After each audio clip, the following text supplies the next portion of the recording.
By the early 90s, Trent Reznor had made a name for himself in the music business, coming off the success of Nine Inch Nails' debut record, Pretty Hate Machine, which produced hits including Head Like a Hole and Down in It. The band would open 2 shows for Guns N' Roses in the summer of 1991 in Europe that were an absolute disaster. I've previously covered these shows on my channel, the link is down below. It was shortly after these shows that Reznor got off the road and began working on Nine Inch Nails' follow-up, an EP titled Broken. While on the surface Reznor had a lot going for him, behind the scenes his personal and business relationships were fractured. He would tell Spin magazine in 1996, "I was coming out of a weird relationship. I really fell in love with someone and we lived together for 6 or 8 months, but I went from being the best to the worst." This was coupled with the fact that Reznor's working relationship with his then label TVT was terrible. TVT wanted the band's follow-up release to sound more or less like Pretty Hate Machine, something Reznor rejected with him revealing to ChaosControl.com. When it became unbearable, I decided there was no way I could make another record for these people because I have to deal with things like them putting my music in bad movies and buying advertising time during David Letterman for a record that's 2 years old. I'm the one that had to answer to my fans for that, and it's not me doing it and I have no control over it. It was a really bad situation, and personally we hated each other. It was these accusations of being labeled a sellout that resulted in Reznor taking a different attitude towards his band, telling Spin in 1996, "After Lollapalooza in 91, I had the snotty, elitist mentality. You're not cool enough to like my band. Don't buy my records. I wanted to make an FU record." It was also a bit of a knee-jerk. "I'm not a pussy. I'm not a sellout" attitude, he'd say. Given Reznor's poor relationship with his label over creative direction, he would work on the EP in secret with British producer Mark Ellis, also known as Flood, while also trying to leave his label and sign with Interscope. Broken would finally be put out in September of 1992 through Interscope Records and would peak at number 7 on the Billboard charts. To accompany the EP, Reznor envisioned a short film. He would reveal in a 2014 interview, "What if we built a framework around these songs? What if we took an approach where it really was scary? Instead of a cop-out horror movie nod to the camera, what if it felt real?" he'd say. Called the Broken Movie, it was a joint effort between Reznor and the late Peter Christopherson of the band Throbbing Gristle and his design team Hypnosis. Christopherson, who also went by the stage name Sleazy, previously worked with Reznor on music videos and this time served as the director of the movie. The Broken Movie featured music videos for most of the EP's tracks, each of which depict dark and grotesque scenarios. Completed in 1993 but never officially released, it survived for many years in bootleg form. Both Wish and Happiness and Slavery were the only 2 videos to feature Reznor or the band. It was during this time that Reznor had already begun working on Nine Inch Nails' next album, The Downward Spiral, which he had recorded at the former residence of actress Sharon Tate, who was brutally murdered by the followers of Charles Manson.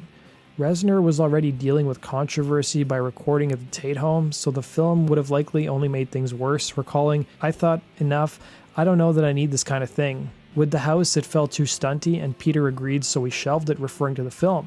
Christopherson was so worried about someone external to himself and Reznor coming across the movie that he would end up sending it to the frontman in an unmarked envelope so it was untraceable. The movie would simulate a man being tortured and subsequently killed, and the footage was shot in the style of a snuff film, which involves an amateur realistic production approach and ends with the gory demise of the victim. From 2004 to 2005, Reznor hosted a thread on the band's website called Access, where he'd answer fan-submitted questions, and this way fans could read information straight from the source, including facts about the movie itself. Based on an archived snapshot of a question from May 7th of 2004, a user by the name of Chris would write, "Let's talk about the old stuff. I would have loved a first-generation copy of the Broken Movie. It is still one of the most disturbing and effective films I've seen in a long time. Was it always your plan to make it something that you couldn't release? Or do you think it might actually surface? Let's stick it on the closure DVD you're thinking about putting out," he'd say. To which Reznor responded, "I just watched it the other day. This came from an idea Peter Christopherson and I had as a way to link the tracks of Broken together visually. We didn't know it would look so real. At the time, we felt that releasing it would cause an uproar of attention that would overshadow what I was trying to do musically." Case would refer to the Butthole Surfer frontman Gibby Haynes, one of several people in the music scene that Reznor shared VHS copies of the movie with throughout the 90s. Early in the next decade, file sharing became more prevalent, and numerous fan-made interpretations of the Broken Movie made their way onto the internet.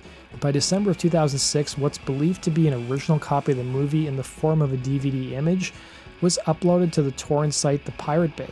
It's widely suspected amongst fans that this leak was done by Reznor himself, according to a post he'd make about a week prior through the band's online fan club, The Spiral, that read, Happy holidays, this one's a guilt-free download. Shh, I didn't say that out loud. If you know what I'm talking about, cool, he'd say.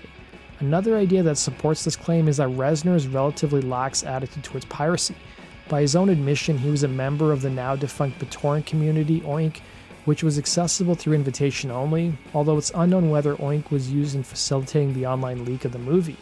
And in 2009, 1 year before his passing, Christopherson was interviewed by British publication The Wire and surmised how the hard copies of the movies had spread, saying, Trent leaked a couple of copies to a video shop in Ventura Boulevard or somewhere, were subsequently made what I understand to be in excess of $20,000 to $30,000 bootlegging and selling copies of copies.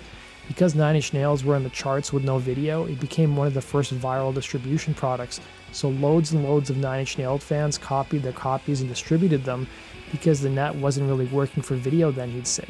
In addition to that, Christopherson addressed speculation as to whether the violence in the movie was real or not, saying, because everyone was making bad dubs of bad dubs, what I considered to be at the time pretty obvious clues that this was a fake and actually making a comment about those things were lost by the bad quality.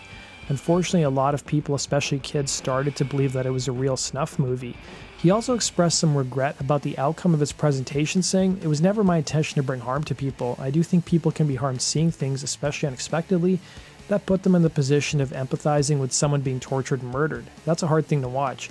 I guess it's interesting that it's achieved a certain notoriety, but to me the truth has always been pretty important to me. While the copy of the movie that surfaced on the Pirate Bay would eventually disappear, another copy surfaced on the streaming site Vimeo in 2013, embedded through the Nine Inch Nails Tumblr account. It goes without saying that this copy was promptly taken down by Vimeo themselves due to its clear violation of their terms of service. Then in 2016, a first-generation copy of the movie remained uploaded on archive.org.